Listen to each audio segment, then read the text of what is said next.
Hello friend, welcome back to another video. मैं हूं रमेश कुमार और आपका बहुत बहुत स्वागत हमारे इस यूट्यूब चैनल टेक्निकल पॉडी में। दोस्तों, आज की वीडियो बहुत ही इन्फॉर्मेटिव, बहुत ही नॉलेजेबल होने वाली है, तो वीडियो में बने रहें, वीडियो को बिल्कुल स्किप ना करें। अगर आप हमारे इस यूट्यूब चैनल पर नए हैं तो वीडियो को लाइक और शेयर कर दें और चैनल को सब्सक्राइब कर दें। चलिए दोस्तों, वीडियो को बिना विलंब किए शुरू करते हैं। दोस्तों, आज हम बात करने वाले हैं इंडियन रेलवेज़ के 3 तगड़े अपडेट्स के बारे में। आपको वन बाय वन मैं बताने वाला हूँ, वन बाय वन हम डिस्कस करने वाले हैं तो कौन कौन से अपडेट होने वाले हैं। तो चलिए अपडेट नंबर 1 हम शुरू करते हैं।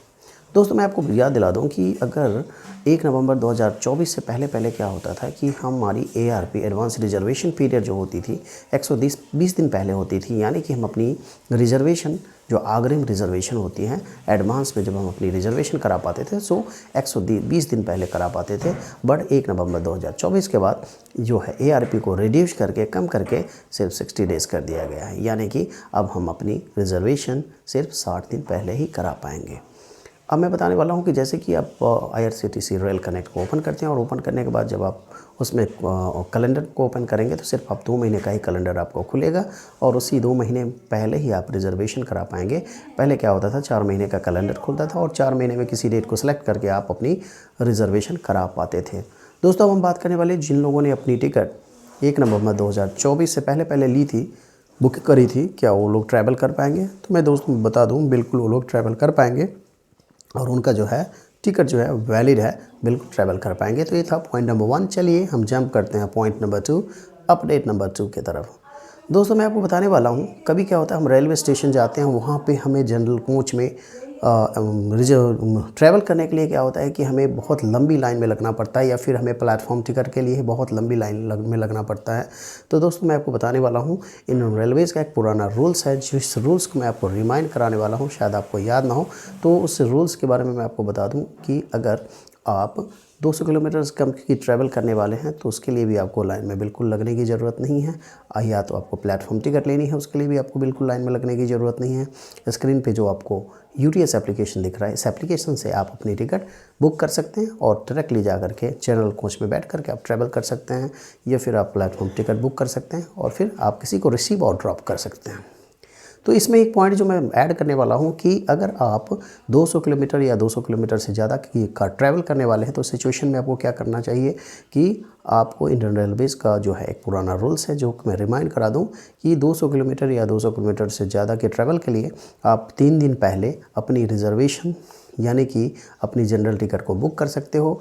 यानी कि 72 घंटे पहले आप बुक करके आप बिल्कुल बड़े आराम से ट्रैवल कर सकते हो, आपको लाइन में लगने की बिल्कुल ज़रूरत नहीं है।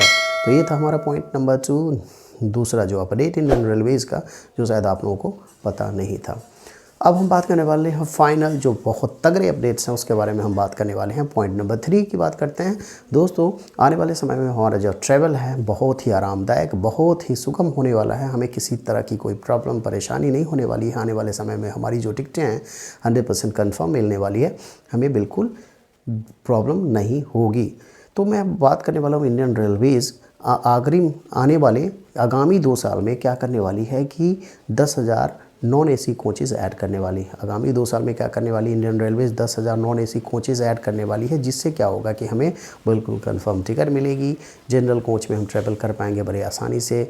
कभी हमें किसी लगेज को कैरी करने में हमें किसी तरह से कोई दिक्कत नहीं होगी। पार्सल इंडियन रेलवेज़ के द्वारा पार्सल भेजने में हमें किसी तरह की कोई दिक्कत परेशानी नहीं होगी। तो हम इसको थोड़ी सी डिटेल में जानते हैं कि जो 10,000 कोचेज़ जो ऐड होने वाली है आगामी 2 साल में, आने वाले 2 साल में इंडियन रेलवे जो ऐड करने वाली है, तो कौन से कोचेज़ कितने ऐड होंगी, तो ये सारे बातों पे हम थोड़ा सा डिस्कस कर लेते हैं। तो चलिए हम बात करते हैं कि 10,000 में सिर्फ 53% जनरल कोच ऐड होने वाली है। जनरल कोच यानी कि जनरल सेकंड क्लास की जो कोचेज़ हैं नॉन AC कोचेज़, आपको 53% देखने को मिल जाएंगी। स्लीपर कोचेज़ आपको 33% आपको देखने को मिलेंगी, नॉन AC स्लीपर कोचेज़। और उसके बाद मैं आपको बता दूं कि SLR कोचेज़ यानी कि SLR कोचेज़ स्लीपर कम लगेज रैक्स जो हैं वो आपको 9% देखने को मिलेगी। हाई कैपेसिटी पार्सल वंस आपको 3% देखने को मिलेंगी। और उसके बाद आपको पेंट्री कार्स भी हैं जो कि आपको लगभग 2% आपको देखने को मिल जाएंगे। यानी कि ये सारे आगामी 2 साल में जितने सारे कोचेज़ 10,000 कोचेज़ ऐड होने वाली हैं, तो इससे हमें काफ़ी फ़ायदा होने वाला है। हमारी जो ट्रैवल है बहुत ही आरामदायक होने वाली है, प्रॉब्लम नहीं होगी, परेशानी बिल्कुल नहीं होगी। तो कैसा लगा ये इंडियन रेलवेज़ का नया अपडेट? तो अगर वीडियो अच्छी लगी तो कमेंट बॉक्स में ज़रूर बताएं। मिलते हैं एक इन्फॉर्मेटिव और नॉलेजेबल वीडियो के साथ, तब तक के लिए bye bye. Thank you, thanks for watching.